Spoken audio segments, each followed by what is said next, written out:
The orchard stood silent beneath a pale sky, its trees stripped of leaves and color. Their branches formed a pattern of dark lines against the cold air, rough and unmoving. The ground below was hard, pressed flat by frost and time. Between the rows of bare trunks, a boar moved, broad-shouldered, thick-furred, its steps slow but certain. Its hooves sank only slightly into the earth, leaving shallow marks that would stay until the next thaw. The boar did not hurry. Winter did not call for haste.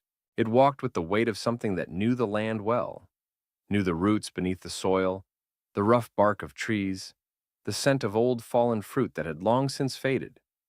Its breath came in short clouds, rising and disappearing as though the cold swallowed them before they could drift.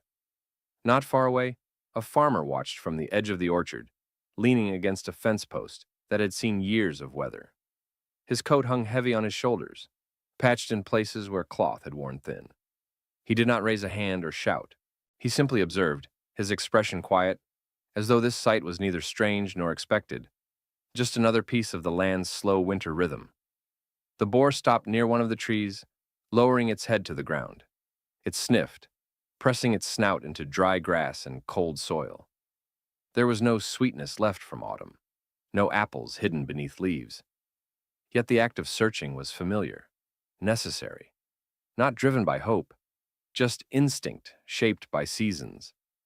A crow perched on a branch above, feathers dark against the gray sky. It looked down at the boar, head tilting once. The boar did not look up. The crow did not call. The silence between them felt natural. The farmer shifted his weight, boots scraping lightly against frozen earth. He had seen boars before, seen them in summer when they moved with more noise, in autumn when fruit fell, in spring when the ground softened. But winter made everything quieter, steadier. Even the heavy animals seemed softened by the cold. The boar resumed walking, continuing through the orchard in a straight, slow path. Its body passed between tree after tree, each step accepted by the ground beneath it, not challenged, not resisted. The earth did not push back. It simply held the weight, as it always had.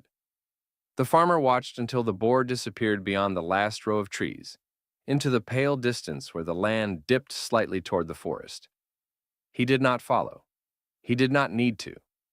The orchard remained as it was, quiet, leafless, patient. The wind moved lightly across the branches. The crow lifted into the air. The sky stayed pale and wide. Nothing changed, and yet the moment felt complete. The boar continued on. The orchard returned to stillness, and the ground accepted all of it without comment.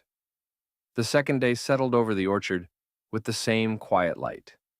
The sky remained pale, the color of washed-out linen, without sun enough to warm the ground.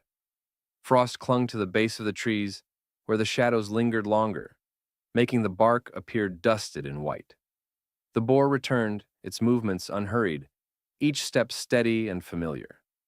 It followed no particular trail, yet its path had the certainty of something that had walked the land many times before. The trees stood bare, their branches lifting into the still air in slow, reaching shapes.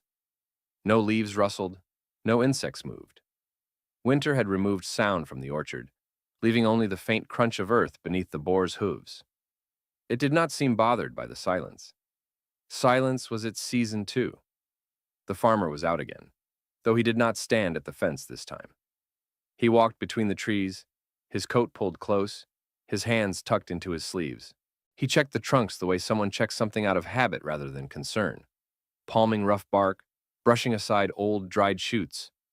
His steps made soft marks in the frost, parallel to the boar's deeper tracks, though far apart in distance. He noticed the boar only after a minute or two. The boar noticed him just as slowly. They did not stop. They simply looked, briefly, steadily, and continued on their separate paths. There was no tension in the moment, no decision to be made. The orchard held room enough for both. A wind moved gently through the branches then, touching the tops of the trees, but leaving the lower limbs still. It carried the faint scent of cold soil and distant pine from beyond the orchard's edge. The boar paused to sniff the air, not searching for anything, simply recognizing the shift. The farmer stopped by a low branch and knelt to adjust a wire wrapped loosely around the trunk. The task was small, done slowly. The ground felt firm beneath his boots. The earth stayed quiet, holding every footprint and hoofprint lightly, as if storing them without judgment. The boar continued on, passing a row where the trees grew closer together. Its shoulder brushed one trunk, leaving a faint trace of fur behind, caught in rough bark. Nothing marked the moment as significant. It was simply movement through space. The farmer straightened, wiped his hands against his coat, and watched the orchard for a while. Not the boar specifically, just the shape of the land, the stillness it held. A crow landed on the same tree as the day before, silent once again. Its presence felt like part of the rhythm, a detail that continued without needing purpose. The river beyond the orchard could be heard faintly if one listened long enough. A slow, distant sound. Not calling, not changing. The boar moved on. The farmer eventually walked back toward the house. The crow remained, then flew away. The orchard stood quiet and leafless, holding both tracks and stillness with equal ease. Nothing hurried, nothing resolved. The day passed gently. The third day arrived with a faint layer of cloud that covered the sky in a thin, unbroken sheet. Light passed through it softly without shadow or shine. The orchard looked the same as before. Rows of bare trees, the ground firm and pale with frost, the spaces between branches wide and open. The boar entered from the same distant edge, its body heavy and grounded, its pace unchanging. There was no hurry in its steps. There never was. It walked between the trees, brushing past trunks that leaned slightly from old winds and seasons. The earth accepted each hoofprint, faint but clear. No sound came except the slow rhythm of movement on frozen soil. The orchard did not reply. It simply held the weight. The farmer came later today. He walked slowly as though the morning required more from him than usual, though nothing had changed. His coat hung loosely and his breath rose in small clouds. He did not look tired, just quiet. He stopped near the center of the orchard, where the trees grew wider apart and stood there without purpose, only standing, hands resting at his sides. The boar noticed him from across the rows. It did not turn away or toward him. It continued its steady path, passing through patches of ground where fallen leaves from autumn had decayed into dark soil. The marks of past seasons lingered even when nothing else did. A woodpecker tapped faintly on a distant trunk. Slow, spaced knocks that did not echo, the sound swallowed by cold air. The farmer looked toward the sound for a moment, then let his eyes fall back to the empty branches around him. The boar walked on, unbothered, unmoved by the noise. The orchard smelled of cold bark and old earth. The winter air had no sweetness, no fruit scent left from months gone. But the place did not feel empty, only still, held together by time that did not ask to be noticed. The farmer shifted his stance, boots pressing deeper into the frost. He watched the boar cross a row, then another, the animal's back broad and fur thick. There was no need to follow, no need to drive it away. The orchard was wide enough, patient enough, for both of them to exist within it. A breeze passed through, light and brief. It stirred a few dry stems near the ground and then faded. The branches above did not move. The clouded sky did not break. The boar continued its slow crossing. The farmer eventually turned and began the walk back toward the house. The woodpecker stopped tapping. The orchard remained unaltered, unhurried, steady. Nothing asked to be different. Nothing pressed for meaning. The day simply passed, and that was enough. The fourth day came with a clearer sky, though the color remained pale and thin, as if the light had been stretched out carefully across the air. The orchard looked almost unchanged, rows of leafless trees standing with their branches held open to the cold, the ground beneath them firm and quiet. Frost clung to the roots and to the small stones scattered between them. Nothing stirred unless the wind asked it to. The boar entered the orchard from the same direction as before. Its pace was the same, steady, grounded, untroubled.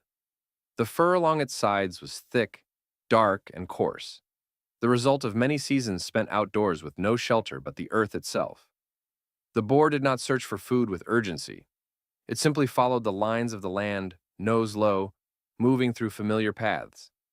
The farmer was already in the orchard this morning, walking slowly between the trees. His steps were quiet. His coat moved slightly when a faint breeze pushed against it. He did not carry tools. He did not look as though he had come to repair or inspect anything. He walked because the orchard was part of his life, and walking through it was something a life in such a place required. He noticed the boar before the boar noticed him. The distance between them was wide enough that neither felt the need to adjust. The farmer stopped near a tree with a thick trunk, resting his hand lightly on the bark.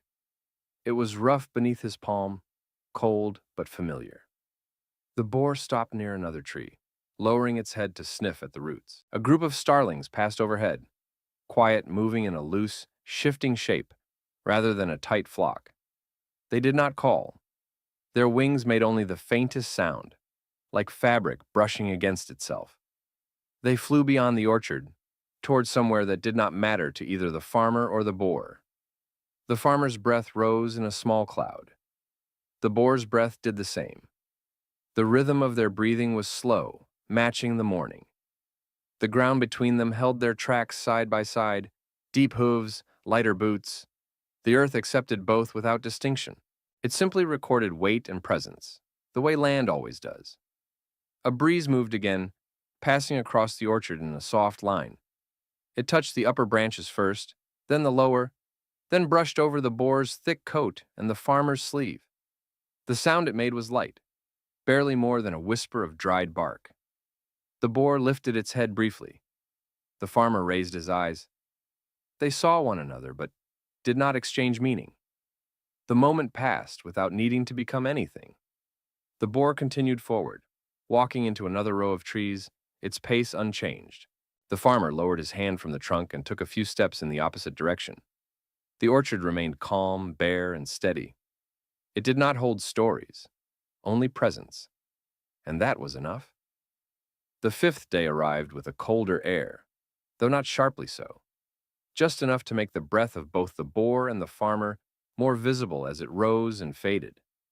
The orchard held its shape as always, bare branches reaching upward, trunks spaced evenly, the ground firm beneath frost that never quite melted. The world did not change from day to day, and that steadiness felt complete. The boar crossed into the orchard with its usual slow steps. Its body carried weight, not only of size, but of time spent moving through places that never hurried. It breathed steadily, snout close to the earth, occasionally stopping to press the soil or old leaves, not with hunger, but with familiarity.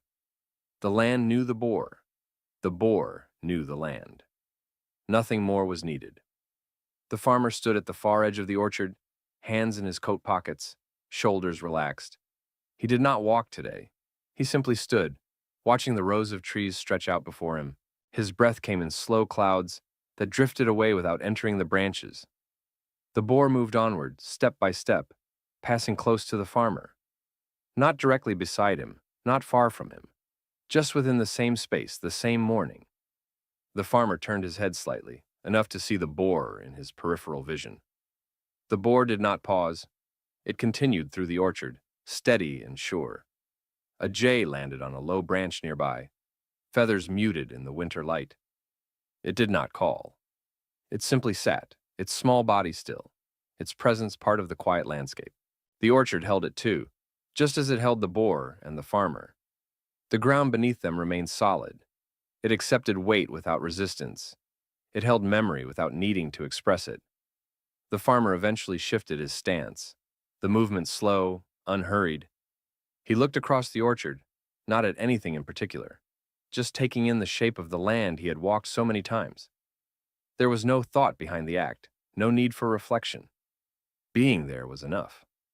The boar reached the far side of the orchard, the place where the ground began to slope downward toward the distant forest. It did not pause when it crossed the final row of trees. It simply continued its path, disappearing into the thin stretch of winter light. The jay lifted from the branch and flew toward another tree. The farmer lowered his eyes to the earth and then began walking back toward the house. The orchard remained quiet and patient. There was no conclusion, no change. Only the soft continuation of day. The boar walked on. The ground accepted its weight, and the orchard held the moment gently, as it always had.